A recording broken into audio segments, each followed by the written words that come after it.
All right, Shabbos, say good morning. Good morning. Let us begin by thanking our sponsors for this morning share, to thank our Talmud Torah sponsors for the month of Elul, Shindy and Avram Kelman, for dedicating the shiurim this month in honor of Yechiel's engagement to Alana Falik in memory of their parents, Jerome and Bernice Kelman, and Alexander and Frederica David Zichronim Livracha. To thank Barak, Maya, Sandy Hoffman, Dora Limos, and Avi Melamed for dedicating the Shurim this month in memory of Ruvain ben Emmanuel. To thank Ayala and Sarah Steinberg for dedicating the Shurim and Drushos this month in this Chosov B'Rafua Shlema for Shulamis Bas Susha. The Daf Yomi for dedicating the Shurim this month in this Chosov B'Rafua Shlema for Yehuda ben Michal. I will say we thank all of our sponsors for their incredible generosity. And with that, let us begin. We have a beautiful, beautiful daf ahead of us today. Baruch Hashem, coming on the heels of many beautiful dafim. Hopefully you did your homework. Yesterday I did that as an effort to try to catch us up a little bit with the Daf Yomi cycle. So I recorded the shir. Hopefully you did it. Tamir Hashem. Again, we're starting a new sugya today. So even if you didn't do it, you could catch up. It's only about 13 minutes, Tamir Hashem. But we are picking up. Today's daf is Samech 65. We are picking up on Samech Dalid Amid Beis 64b, 2 lines up from the bottom. 2 lines up from the bottom. Says the Gemara, "V'nosin lo chatzi kaf kitnis." The Mishnah, when detailing all of the obligations that a husband has towards his wife. So let's remember again, we're dealing with a very unique case. What the Gemara calls hamashre es ishto ayidei shlish, which literally means a man is not living with his wife. He's supporting her. Now, ayidei shlish literally means that he's supporting her through a third party. The idea over here behind this, and therefore the Mishnah outlines the idea about how he's supposed to support her, namely, what he's obligated to give her, how much he's obligated to give her. So now we're focusing on the piece that says, V'chatzi kav kitnis. Ultimately, he's obligated to give her half a kav of legumes. So the Gemara just points out, V'ilu yayin lo katoni. What's interestingly missing in the Mishnah is the Mishnah doesn't speak about any type of wine allowance or wine allotment. So the Gemara says, Yain lo katani, Mesele Rabbi Lazar. This supports the view of Rabbi Lazar. What does Rabbi Lazar say? Rabbi Lazar, top of Samechei, in poskin yenos liisha. Ultimately, again, a husband is not obligated to provide a wine allowance for his wife. Says Rashi, why is that? In bezin poskin yenos liisha, shahayayin margila letaivas tashmish. Because ultimately, again, wine could lead to intoxication. Intoxication could lead to a desire for tashmish. And the concern is because husband and wife are not living together, ultimately, again, she could end up getting herself into trouble. Okay, maybe a person will say, Elcha acharei ma'avai, nosni lachmi umeimai. Supposed to hear the Gemara is quoting over here from the pasuk in Hosea. Now the truth is this is a rebuke to Klal Yisrael, but the pasuk says Ki Amra, she'll say Elcha acharei ma'avai, I'll go after the ones who love me. Nosni lachmi, give me my bread, umeimai, and my water. Samri, my wool, pishti, my linen, shamni, my oil, v'shikuyai. Now, we'll say shikuyai, we're assuming means that what? So, at first glance, it seems like mashke. So, it sounds like over here that wine, again, this pasuk is a list of things that a person normally has. So, it sounds like wine is something, part of what a person normally has, to which the Gemara says, no. That means shikuyai are dvarim sha'isha mishtokekes alehen. This refers to things that a woman very much wants. Umaynin, what is that? Tachshitin. Tachshitin doesn't refer to mashke, rather shikuyai means dvarim, sha'isha mishtokekes, things that she wants. What does a woman want? Tachshitin. I both say, tachshitin doesn't just mean jewelry. Tachshitin means accessories, whatever accessories she needs for her own personal adornment, that is something that a woman desires. Okay. So we'll say, comes along Rabbi Huda. Again, a little bit of a machlokes, exactly where he's from, but he comes along and he darshans as follows. Minayin she'in poskin yenos liisha. How do we know that we do not go ahead and provide a wine allotment for women? How do we know this? To which the Gemara says, Shne'emar, because the pasuk says, it's actually very interesting. Vatakam chana acharei achla b'shilo va'acharei shaso. So we'll say, fascinating pasuk. So remember again, this is the opening of Sefer Shmuel. Parak Aleph of Sefer Shmuel, right? Where ultimately, again, Chana, who at this point in time is, Chana, the wife of Elkanah, who is childless. So here, the Navi is describing the dramatic scene where Elkanah would come with his family, including, of course, Chana was a part of it, but Chana doesn't have children. And after the meal, so here's how the pasuk translates: "Vatakam Chana acharei achla b'Shilo va'acharei shaso." So Chana would get up after they ate in Shiloh and after drank. Now, we'll say so just the storyline is this is where she got up. She went into the Mishkan. She starts davening. Chana davened in a way that no one ever saw before. Her lips are moving, but there's no sound. Eli thinks that she's a drunk. And again, this tefillah is ultimately, again, what leads to the birth of Shmuel Hanavi. In any event, what the Gemara is picking up on is as follows. The pasuk says, "Acharei v'lo shasas." The proper feminine way to have written this would have been, "Acharei achla v'acharei shasas." So the fact that it says shaso, the Gemara understands to mean who's drinking? Elkanah is drinking. So in other words, the way to read the pasuk is Vatakam Chana acharei achla b'Shilo v'acharei shaso. So Chana gets up after she has eaten in Shiloh and after her husband drank wine. So the Gemara says, okay, ve'elame'ata achla v'lo achal. To which the Gemara says, well, maybe if that's the case, how do you know achla? Maybe achla is not referring to her either. Maybe achla is referring to Elkanah. To which the Gemara says, no. Hachanami. So the Gemara says, hachanami. Anan midishanina. I'm sorry. V'lo achal. Alame'ata achla v'lo achal. Hachanami. Anan midishani kra b'dibure ka'amrinan. I will say what the Gemara is picking up on is the pasuk itself doesn't flow. Why doesn't the pasuk flow? So michti, watch this. Michti bigava ka'asik va'asi. The pasuk is talking about Chana, right? They both say, let's play this out. The pasuk, Vatakam Chana acharei achla b'Shilo. The pasuk is talking about Chana. Chana got up after she went ahead and she ate in Shiloh. So the Gemara says, my taima shani. Why does the pasuk change? Now I both say, there's two things that's happening over here. Number one. So the gender of the word is changing, but it's also what else is changing, and this is what the Gemara is picking up on. Is there's a break. In other words, the way the pasuk should have been written is Vatakam Chana acharei achla v'shasa, right? B'Shilo, she got up after she. Why does it say Chana got up after she ate in Shiloh and after drank, right? And after drink, and that shaso, by the way, could really be translated either as it could be translated. Ideally, if it was feminine, it would be shasas. But the truth is, it could just be uniform with achlo shaso. But ultimately, again, it's written in the masculine. So two issues. Number one, written in the masculine. Number two, there's a break in the pasuk between eating and drinking. So the Gemara uses that as a raya, ultimately, that it's Chana who's eating, and Elkanah who's eating, but only Elkanah who's drinking and Chana is not drinking. So from here you see that halacha l'maaseh, it wasn't the norm necessarily for women to drink.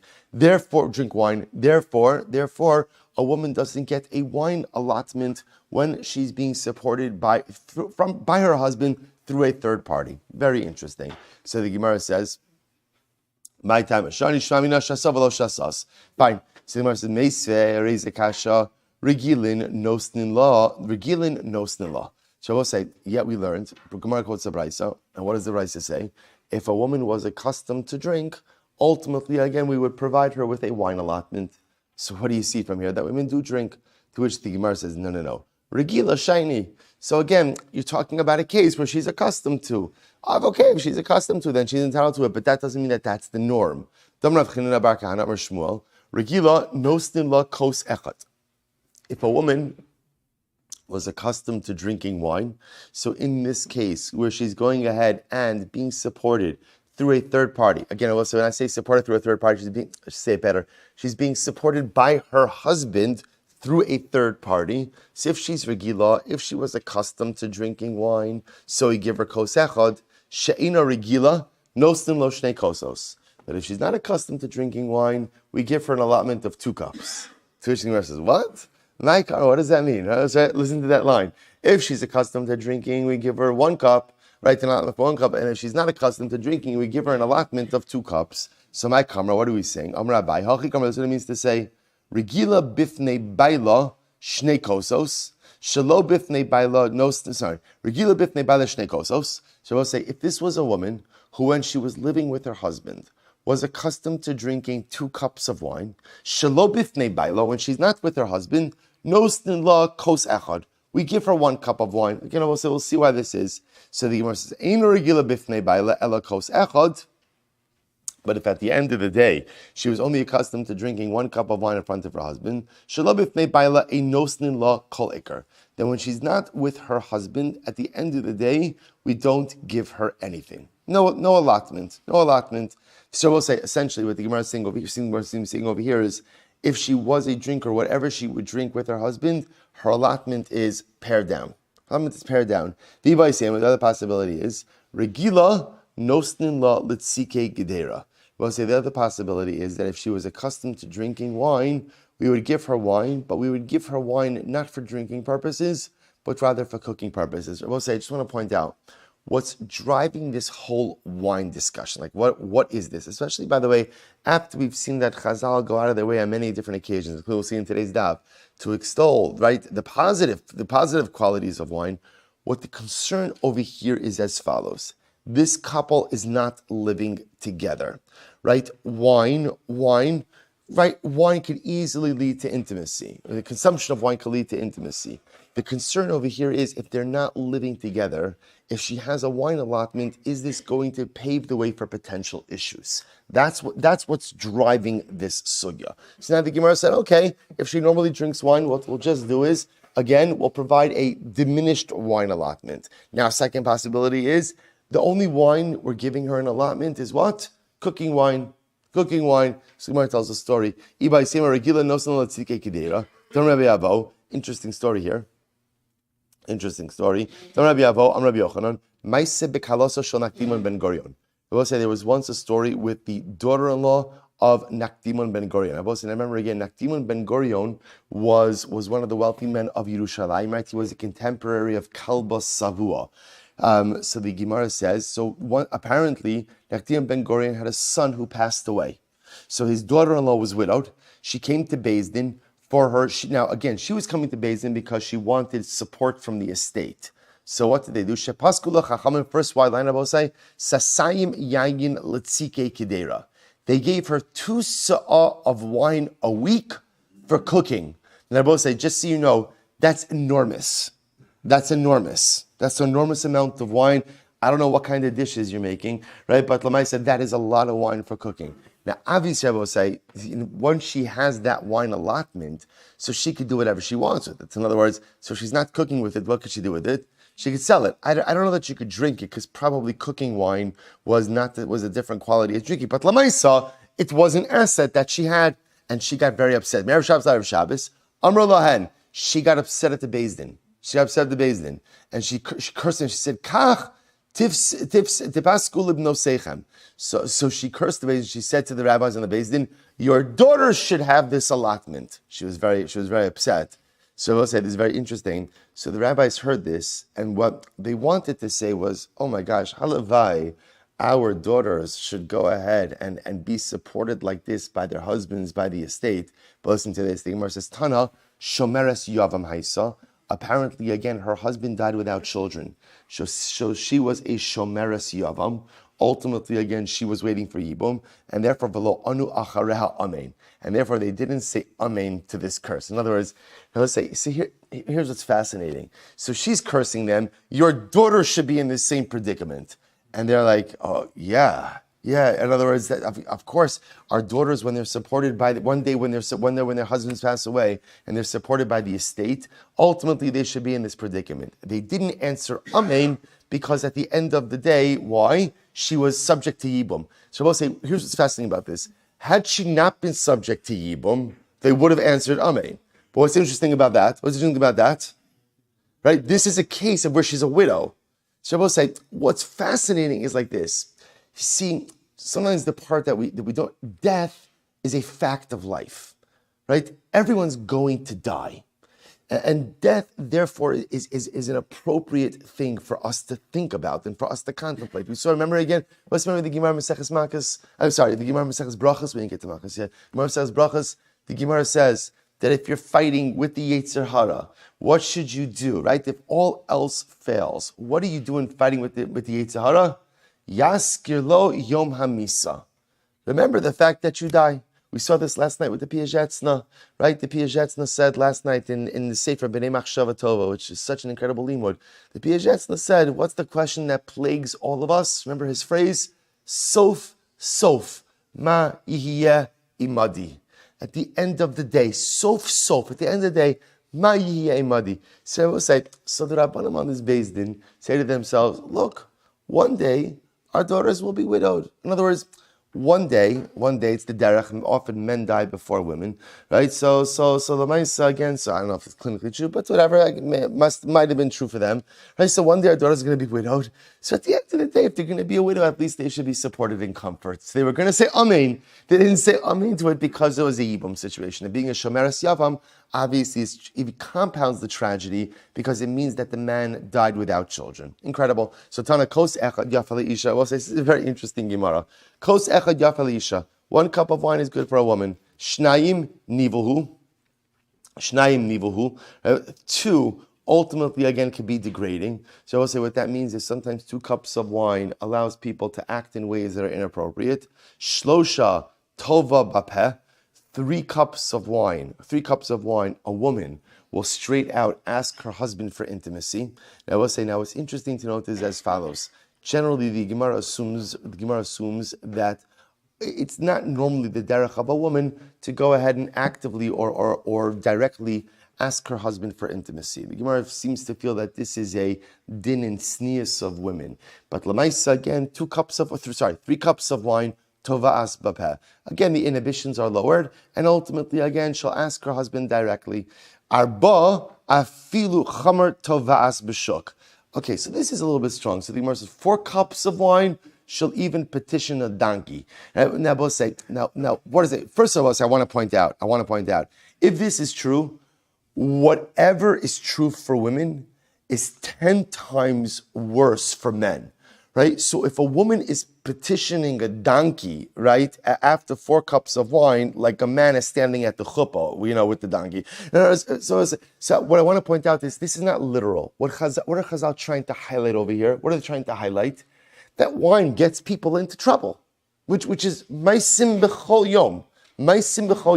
Right? I will say again, this is the drasha. Why the juxtaposition between Sota and Nazir, right? This is how the Gemara picks up, right? It's how Mesechet Daf Beis Amud Aleph in Mesechet Sota. Why the juxtaposition between Sota and Nazir? Because Kol Haroeh Sota B'Kilkula Yazir Atzmo Min Hayayin. Sota represents again the chasm of immorality, right? How far a person could fall. You see that? What do? Stay from alcohol. The idea that, so we'll say when the Gemara says 4 cups, she's going to be petitioning a donkey? Really? That's, again, I just want to point out, so the same woman who would never go ahead and actively ask her husband for relations because she's too tsanua, 4 cups of wine, she's with a donkey. We go from beast to beast, yeah? No. The idea being that obviously you have to be careful with the consumption of alcohol because at the end of the day, too much could cause a person to do things that they never thought were possible, they had the potential to do. So the Gemara goes weiter. So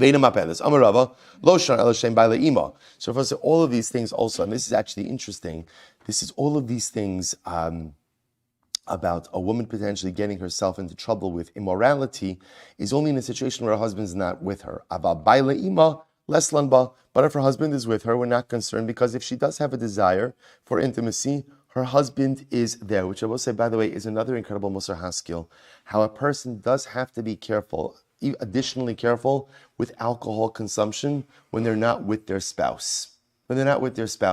Person drinks a little bit and has a desire for intimacy. Okay, if they're with their spouse, then they could satisfy that desire in a meaningful and permitted way. But this again, just want to say, it's not for now, but people get themselves into a lot of trouble, additional trouble, on business trips, on places away where sometimes there's drinking and they're not with. A person has to be mindful, no matter how responsible and how on top of things you think that you may be. People are people. Too much alcohol could get a person into the worst kind of trouble. So the Gemara goes back to the Gemara says, Chana the Baili Imahu. He'll say, 1 second, Chana, her husband was with her. Let's go full circle. So remember again, I will say, what's our raya that women weren't drinking wine? What's the raya? Chana, because the pasuk says Chana got up after she ate in Shiloh and drank. And now we determined that and drank refers to who? Refers to Elkanah. So we'll say now this whole thing saying, okay, but what's wrong with a woman drinking if she's with her husband?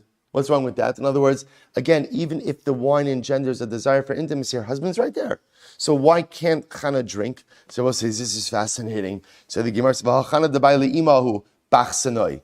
Elkanah and Chana were a guest at someone's home. We'll say, remember again, Elkanah and Chana did not live in Shiloh. They were traveling from the north. So therefore, again, they were a guest in someone's home. What does that have to do with anything? How do we know that a guest should not have relations in their host's home? So we'll say this is a din that the Gemara highlights.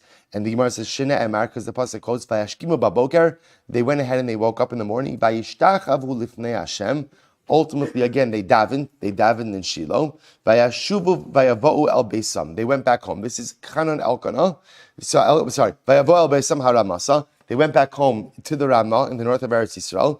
Vayeda Elkanah es Chana ishto, vayiskereha Hashem. Elkanah knew the biblical euphemism for relations. He knew his wife Chana, and Hashem remembered her. She became pregnant. Hashtein, what do we see? When did they have relations? When they got home. Meikara lo, but not when they were guests. So we'll say this idea of not having relations when you are a guest is a din of tznius. What's the concern? The concern is after you leave, the host is going to be cleaning up the bedroom, and if the host could tell that the couple had relations there in that bed, so again, it's just a lack of tznius. It's just a lack of modesty in terms of how one conducts their intimate life. Okay, I will say this is a wild story. Get ready for this. Choma Devisu da Abaye. Choma, that's her name. Rashi says over here, Choma, that's her name. She was the wife of Abaye. Now just to point out over here, Abaye died. That's the situation over here. Abaye died. So now Choma is showing up in Beis Din, and Choma is asking the Beis Din to help create for her an allotment from the estate. Okay, so Choma de Visuda Abaye Asala Kamei de Rava. She came before Rava and his Beis Din. Amrale Psok li Mizoni. So she said, can you please give me a Mizonos allotment from the estate? Pasakla, they gave her a Mizonos allotment. Psok li Chamra, give me a wine allotment, please. Amrale, so Rava said, Yedana be benachmani de lo habashasi. I know that Nachmani, I will say Nachmani is the name that they used to, Nachmani is also how Abaye was known. So I happen to know that Nachmani did not drink wine. So what Rav is saying to Choma is, I don't say, why do you need a wine allotment? I know that your husband, he never drank wine. So why do you need a wine allotment? So listen to this. Amrale, she said to him, Rava, you're mistaken. Chaye demar, right? By your life, I will tell you to have a mashkile bishuf razi ki hai. So ultimately, again, she used to say, so the Gemara says, she says, I'm telling you, you're wrong. I used to give him to drink bishuf razi. I will say, what's a shuf razi? Rashi says, last white line on top of Rashi, shuf razi, kivim aruchim. These were large or long goblets. So she was describing, not only did he drink wine, right? But he drank wine out of large goblets. So I'm supposed to listen to this. So the Gemara says, Bahadita kamach vilei, as Choma, now I will say apparently when Choma was in Beis Din, what she was doing was like this, is she was describing the size of the goblet, like with her arms, right? He would drink wine with goblets, this big. So as she was doing that, Bahadi de kamach vilei, igloi dar'a, so her arm became exposed. Nafal nohura bebeidina, and a light shone in the Beis Din. Choma was very beautiful, was a very beautiful woman. And apparently she had radiant skin. So she's tsanua, she's covered, but when she extends her arms to show the size of the goblets that her husband, Abaye, used to drink from, her arm becomes uncovered. What happens? I will say that lashon of nafal nahora bebeidina, like a light fell on Beis Din, meant that She was a very noticeable woman, a beautiful and attractive woman, and now a part of her body that was normally covered, granted was an arm, became exposed. So come Rava got up, all lebese, he went home, Tava lebas Rav Chisda. Now I will say, Bas Rav Chisda is his wife, right? He was married to the daughter of Chisda. So it was an interesting case over here. So Rava comes home in the middle of the day, and he asks his wife if they could be intimate with each other. Okay, so this is incredible. Amrle Bas Rav Chisda, man havi ha'idna bebeidina. So, okay. So this is an interesting one, right? So Mrs. Rava said, okay, nice to see you. Tell me what happened at work today, right? In other words, what's going on? What's going on over here? Right? So what's going on over here? So man hava havi ha'idna. So Amrle Choma divisu da Abaye. Oh, it was Choma. I don't know. I think that this is one of these situations we're allowed to change the truth for the sake of shalom bayis. But in any event, right? So what happens? So Rava comes along and says, oh, Choma wasn't Beis Din. Choma came in order to go ahead and settle up the matters of the estate in Beis Din. So get ready for this. Nafka Abasra. So Mrs. Rava goes out to find Choma. Machtale bekulfi deshida. And she ran after her to beat her up with the lock of a chest. All right, kulfi deshida means a lock, literally a lock of a chest, of a chest. Until she chased her out of Mechuza. So we'll say, so this is Mrs. Rava runs Choma out of town. Amrullah, she says to Choma, Katlas lech tlasa. You've already killed 3 husbands. Va'asa lemikdal achrina. And now you want to find husband number 4 to kill him too. I will say Choma Abaye was Choma's 3rd husband. There was a whole machlokes actually about there's the concept of katlanis. Katlanis is a woman whose husbands die. At a certain point in time, we are concerned that there's something with this woman that all of her husbands die. There's a machlokes of how many husbands have to die in order to be called a katlanis. Is it 2 or is it 3? Interestingly enough, Abaye paskin that it's 3. And that's why he felt comfortable marrying Choma. And interestingly enough, he dies. Everyone said, now, Abaye was old, right? But he died. So the Maisa now, Mrs. Rava's coming along and saying, Choma, get out of here, right? Now you have 3 dead husbands, right? Are you looking for husband number 4? Okay, an interesting Gemara. They'll say, but again, it's yeah. Okay, so let's go back there. So Gemara says as follows: Divisid Rav Yosef Berei Rava, Asoy leKamed Rav Nechemia Berei Rav Yosef. So we'll say now another story. We'll say these are all stories of widows coming to Beis Din, trying to go ahead and establish support. So now the wife, when we say the wife, it really means the widow of Rav Yosef, the son of Rava, Asoy leKamed Rav Nechemia Berei Rav Yosef, comes before Rav Nechemia. Amrullah, she said to him, Psok li mizone. Pasukla. So she said, "Can you arrange?" She's a widow. Can you arrange for me? Support from the estate? He arranges for her. Pasukla. Pasukli chamra. Can you arrange for me wine? Pasukla. He gives to her. One second. That's it. He just gives to her. So Amrullah, he said to her, Yadana behu bebnei mechuza deshasi chamra. I know that you're from Mechuza, and I know in Mechuza it was common for women to drink wine. Okay. So I will say. So again, just highlighting the idea that halacha lamaisa, there is a wine allotment if a woman was accustomed to drinking wine. Good. Tivisud Rav Yosef Berei Rav Menashia mid Devil. So the widow of Rav Yosef, the son of Rav Menashia from Devil, Asal Kamed Rav Yosef, came before Rav Yosef. Amrle, Psok li mizoni. Can you establish for me a mizonos allotment? So Pasakla, he arranged for her. Pasok li chamra. Can you go ahead and give me a wine allotment? So Pasakla, he gave to her. Psok li shirai. Can you give me a silk allotment? A silk garment allotment? Amrullah, shirai lama. Why do you need silk? So what is incredible? Amrullah, you know why I need silk? Lecha, ulechaverecha, ulechavrurecha. For you and for your friends and for your friends' friends. Now we'll say, now what does that mean? Take a look at Rashi. Rashi says, Lechavrecha lechavrecha shelo esbaze ala brios michvodi arishon lo b'fanecha v'lo b'fnei chavirecha. What she was saying is, it's important for me to be able to maintain my same standing in front of the same social groups I had when I was married. So I will say, this is an incredible yesod, that sometimes the piece, when a person, Rahman al-Islam, loses a spouse, in addition to the loss of companionship that a person experiences, there's also a loss of social standing to a certain degree, right? In other words, that I'm part of a group, I'm part of a chevra, and often again that chevra is my chevra, that chevra is my wife's chevra, right? And so there's a social impact when a person is, and this is so incredibly important, because often we don't necessarily have this same level of sensitivity.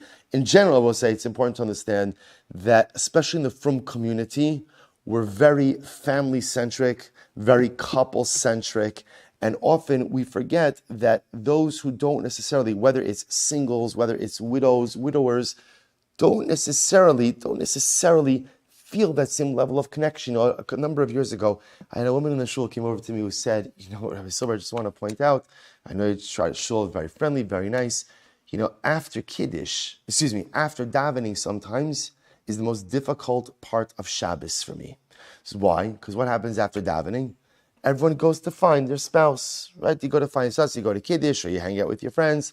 She's like, at that moment, every single week, it's drilled home to me what I don't have. And I will say that's not anyone doing anything wrong, right? That's not anyone chas v'shalom, not paying attention to the almanah. It's just a sensitivity. There's sometimes just what we call the activities of daily living in our Yiddishkeit, in our shul life, in our communal life, in our Shabbos life, reinforce sometimes what a person is lacking. And so this is incredible. So here this woman is coming before Rabbi Yosef, and she's like, I just want to be able to dress the same way that I did when I was married. That's all. Like, I feel different because I'm a widow. I am different because I'm a widow. My life is different because I'm a widow. But at least I want to be able to look the same, so at least I don't feel externally, socially isolated. An incredible Gemara. V'nosin lamito mapa. So also remember again, the Mishnah says, husband has to give his wife a bed, a mita and a mapat. So the Gemara says, mapat machatzelas lamalo. Why do you need both a mapat and a machatzelas? So also remember again, we had this in yesterday's daf. The machatzelas is a hard mat. The mapat is a soft mat. But if she already has a mita, she already has a bed, why does she need these things? So the Gemara is lamli diyavla amra papa ba'asra denehi dimalu puria bechavle. So the mivgar, because we'll say why. Here's what's interesting. There are different ways of making beds. Sometimes beds were soft. And it happens to be, we're talking about a situation or a place where they would make a bed out of ropes. So when you make a bed out of ropes, it's not comfortable. And if you sleep on that, it literally, again, it says it ages you prematurely. So what do you do if you go ahead and you have a bed made of ropes? You put these mats on top of it to soften it. That's when those mats are necessary. Ten Rabbanon, ein nostin lo karva kasas. A husband is not obligated to provide his wife. So we're jumping back now for a second. Now we're back to the Mishnah.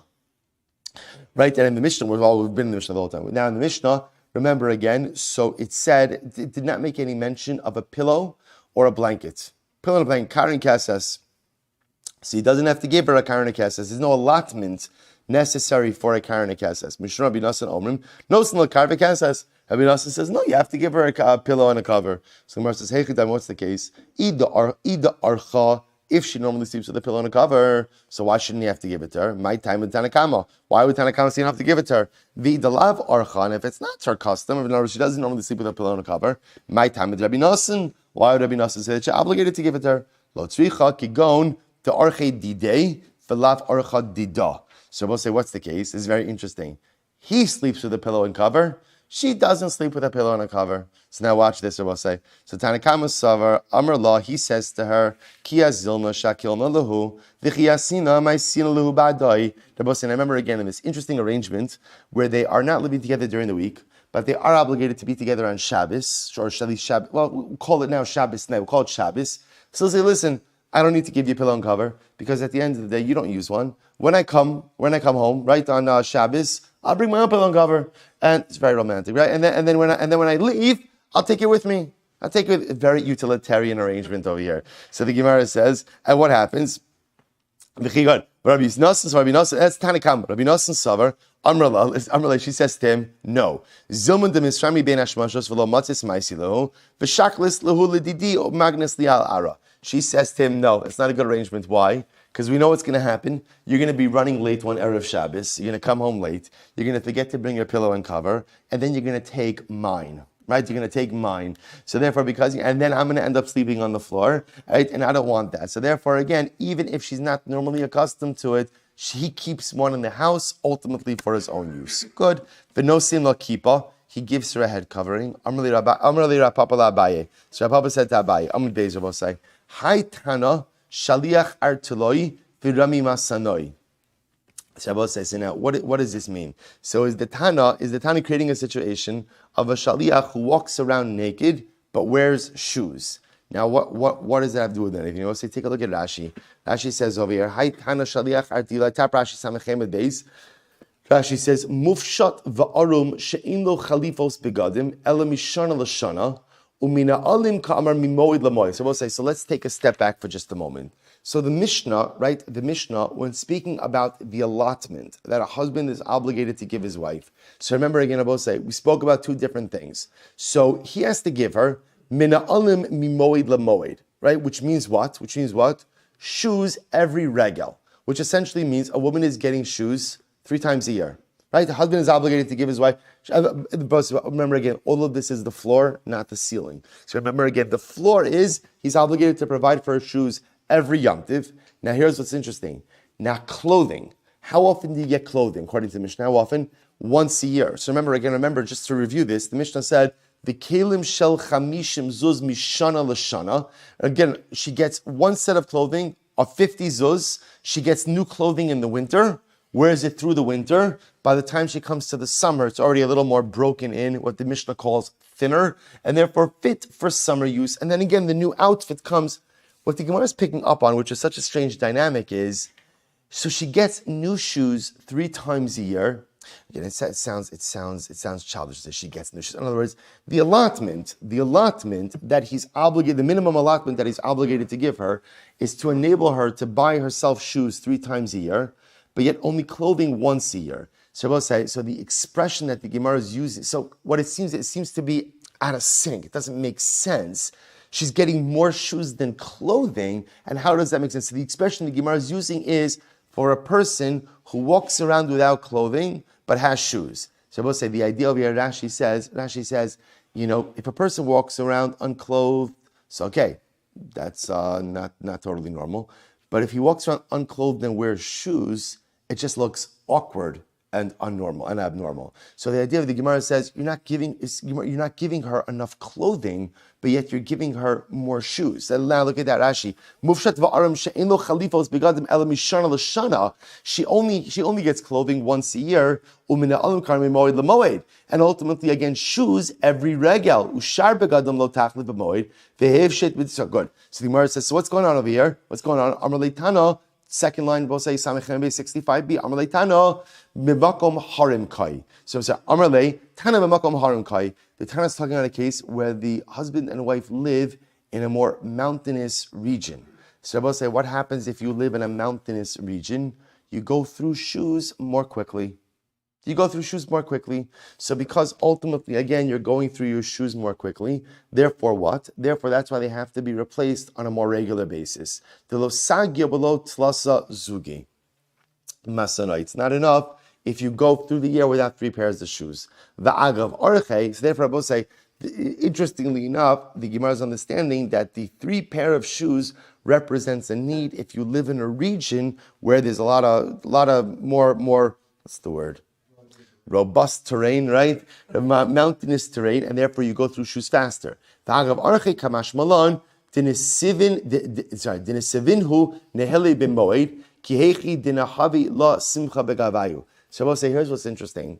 The purchasing of new shoes doesn't really have anything to do with Yom Tiv. Now, why? So I'll say, but here's what's interesting. The idea over here, see, we thought, before you read this Gemara, I thought that why shoes 3 times a year? Get new shoes for every single regel. To which the Gemara says, that's not what it is. what Chazal are saying is, if you live in a more mountainous terrain, you're going to need new shoes 3 times a year. 3 pairs of shoes a year for the mountainous terrain. And the Mishnah is saying that, by the way, once you're buying your wife new shoes, when should you buy the shoes? Around Yom Tiv time. Why around Yom Tiv time? Because by Yom Tiv there's a mitzvah of v'samachta b'chagecha, to rejoice on the Yom Tiv. So you could accomplish both things. Give her the new shoes, and at the same time what? At the same time go ahead and give her simchas Yom Tiv. Beautiful. So the Gemara says as follows: V'kelim shel chamishim zuz. And remember again, you have to give her an article of clothing that's worth 50 zuz. Amar Abaye chamishim zuze pshiti. When we say 50 zuz, this means 50 common zuzim. I will say, take a look at Rashi. It's very interesting. Zuze pshiti, zuze medina, shehin shmines shebezuze tsuri. I will say there are 2 different types of zuz. There's what we call a zuz medina and a zuz tsuri. Working backwards, a zuz tsuri means a minted zuz, versus zuz medina, which means, a common zuz. A common zuz was worth less than a zuz tsuri. So now the Gemara says, Abai says over here that when we say that he has to buy her clothing of 50 zuz, it means 50 zuzim of common zuzim. So the Gemara says, how do I know this? Because we will say, remember again, how does the Mishnah end? The Mishnah says, when is all of this true? When is what true? All of the amounts identified in the Gemara. So when do these amounts apply? Ba'ani shebi Yisrael. We're talking about a poor person. Aval b'mechubad hakol lefi kvodo. Rabbi say if a person is wealthier, so the mice again, and they should provide for their wife in accordance.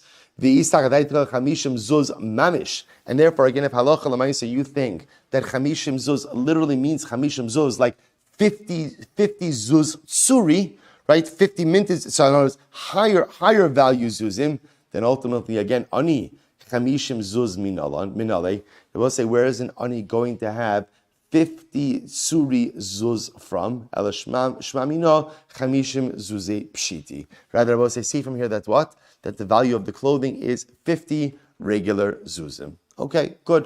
So we'll say the Gemara says it goes weiter. So ve'ein nosnin lo chadashim. So we'll remember again, then the Mishnah said, Allah l'maisa, a husband, a man, shouldn't give his wife new clothing in the summer and old clothing in the winter. Right? Because remember again, new clothing in the summer is going to make her too hot. Old clothing in the winter is not going to sufficiently shield her against the cold. So it says the Gemara, listen to this. Tana, most are mizonos labal. So here's an interesting discussion. Look at Rashi for just a moment. Most are mizonos. Rashi says, "Kigon isha shemizonos ha'amure memishnah seinu otfinla she'ina ra'avasanis." They both say, so here's what's interesting. Let's say a woman has extra mizonos. They will say what Rashi points out over here is the allotments in the Mishnah are generous allotments. They're generous allotments, which seems to indicate to us, according to Rashi, that most people would not consume this amount, right? But that's okay. It's meant to be a generous allotment so that a woman should have everything that she needs. So the Gemara says, so what is the status of leftover food? So again, let's just go back. He gives her 2 kav of wheat a week. Okay, there's a half a kav left. Who gets that? So the Gemara says, most are mazonos labal. Any leftover food, literally leftover mizonos, ultimately goes to the husband. Mosar belaos leisha. Now, here's what's interesting. What about leftover clothing? Mosar belaos. So I'll say, where does mosar belaos come up? Mosar belaos comes up like this. So remember, husband is obligated to buy his wife new clothing. How often? Once a year. So I'll say, so now let's say a husband buys, right? Reuven buys Rachel the new clothing, 50 zuz clothing, Rosh Hashanah. A year goes by now. Now she gets new clothing. So we'll say, so now the old clothing is still there. The old clothing also still has a value. So who gets that old clothing? Mosar belaos leisha. So the Brisa says the woman gets to keep the worn out clothing. So the Gemara says, Mosar belaos leisha lamala. Why does the woman get to keep the worn out clothing? Amarachba shemiskase bahen b'meini dasa. I will say because the worn out clothing, that's what she wears when she's in nida. Why? Kedei shlo tiskana al baila. In order that she should not become repulsive to her husband. Now, what does that mean? Look at Rashi. So this kind of abayla b'mei tarasa b'lavashas begadim shalavsha b'mei nidos. I will say because in other words, there's a concern that if she wears the same clothing when she's a tahora that she wears when she's in nida, that perhaps her husband might find her a bit unattractive. Okay, so therefore, we use the belows, the worn out clothing becomes the clothing ultimately again that she wears during her days of nidus. Amar Abaye Naktinon. We learn Mosar Balaos Almana Liyarshav. But I will say, but one second. If you look at the case of Yerusha, listen to this. Let's say you have an Almana, right? So Rachel's married to Ruvain. Ruvain dies. Rachel is being supported by the estate, so she gets an allotment. She also gets a clothing allotment. So I will say, Sinah Halacha Lamaisa. We're going to see that the estate is also, we'll say, by the way, estate support very much mirrors our Mishnah, right? So, for example, a woman's an almana, the estate of the deceased husband is obligated to give her clothing once a year worth 50 zuz. So now, but yet, the following year, when she gets new clothing, the belows, the old clothing, become the property of the estate. So why is it that over here, right, in the case of her husband who's supporting her, the belows belong to her, but in the case of the estate, the belows belong to the estate? What's the pshat? Hasam hu delo tiskani ba'pei, hacha tiskani b'tiskani. It also makes perfect sense. Why does the woman get to keep the belows in a case where her husband is alive? Because we want her to wear the belows when she's in nida. That way again, her other clothing could be associated with her yemei tara. In the case where she's being supported by the estate, there's no issue of being attractive to the husband. The husband's dead. Therefore, the estate ultimately gets to keep the belows. Very interesting. No sin lamakes. Furthermore, again, halacha lamaisa. Halacha lamaisa has to give her a makes. Now here, the Mishnah is really commenting on the last part. The Mishnah said, va'ocheles imo melele Shabbos lelele Shabbos. They eat together Shabbos night. They eat together Leili Shabbat, Shabbos. Good. So it says the Gemara, listen to this. My ocheles. What does that mean? They eat together. What does that mean? So the Gemara says, Rav Nachman Amar ocheles mamish. It literally means they eat together. Rav Ashi Amar tashmish. Rav Ashi says, no, eating together is a euphemism for physical intimacy. The Gemara is telling us that even halacha l'maaseh, if they're living apart during the week, they're obligated, quote unquote, to eat together, to be together on Shabbos night. So the Gemara says, L'man damarachi lahaynu diktani ocheles. So according to the opinion that says that eating mamish means eating, then I understand why the Mishnah says eating. Makes a lot of sense. Elman da amar tashmish mayocheles. But according to the opinion, it says that it's physical intimacy. So ultimately, again, why does the Mishnah say ocheles? Why doesn't it just say that they should be together? To which the Gemara says lishna ma'alya. The Mishnah is using a nicer lashon, a more refined lashon. Kidichsiv achla umachsapia va'amar lo pa'alti oven. So both say we've actually quoted this pasuk before. The Gemara, the pasuk in Mishlei, when speaking about again, the pasuk is using an unfaithful wife as a metaphor for the unfaithfulness of Klal Yisrael, and the pasuk says she eats, she wipes her mouth, and she says, "I have not done anything." In this case, eating is a euphemism for relations. Wiping her mouth is a euphemism for the makom erva. So you see over here that sometimes eating itself is used as a metaphor for relations. Well, listen to this. Reb Shimon Gamliel says, not only are they obligated to eat together on the night of Shabbos, but also by Shabbos day. So according to the opinion that says achila literally means eating, then I understand what it means is that they're supposed to literally eat together Shabbos day. Tashmish b'Shabbos mi'ika. But according to the opinion that says achila, ultimately again means tashmish. So what is it? What are we including over here on Shabbos day? After all, again, I'm saying we have a concept of Rav Huna. Yisrael, Klal Yisrael are kedoshim, and they don't have relations by day. So how could it mean if it says they're eating together by Shabbos day? How could that be a reference to tashmish? To which the Gemara says, "The Amarava bebayis afal mutar." I will say when we say that Yisrael are kedoshim and don't have relations by day, that means in complete light. I will say we've spoken about this before. I think we just spoke about this week. This came up, right? The idea I will say is that what's the concern with having relations by day? The concern is that the husband is going to see a physical imperfection in his wife, and ultimately, again, is going to lose attraction in her. Right? So I'll say, because Chazal understood that men are often shallow like this, and therefore every human being has imperfections. Every person, even the most beautiful, has ultimately physical imperfections. So unfortunately, sometimes what we're drawn to are physical imperfections. So if relations happens by day and you could see everything, so again, there's a concern that you'll find the flaw, and ultimately, again, just be hyper-focused on that flaw, and that'll impact marital intimacy. Therefore, Chazal said better to have relations in a darkened room. In a darkened room doesn't mean one can't see their spouse. It just means the idea is that a person shouldn't just be able to be drawn to every physical flaw that their spouse may have. So therefore, again, I will say, so there's no problem with relations by day as long as the room itself is darkened. Right? The room itself has to be darkened. So therefore, again, Allah Maisa, even if you hold that achila means intimacy, again, it could be even by day. But by Yisafel, good.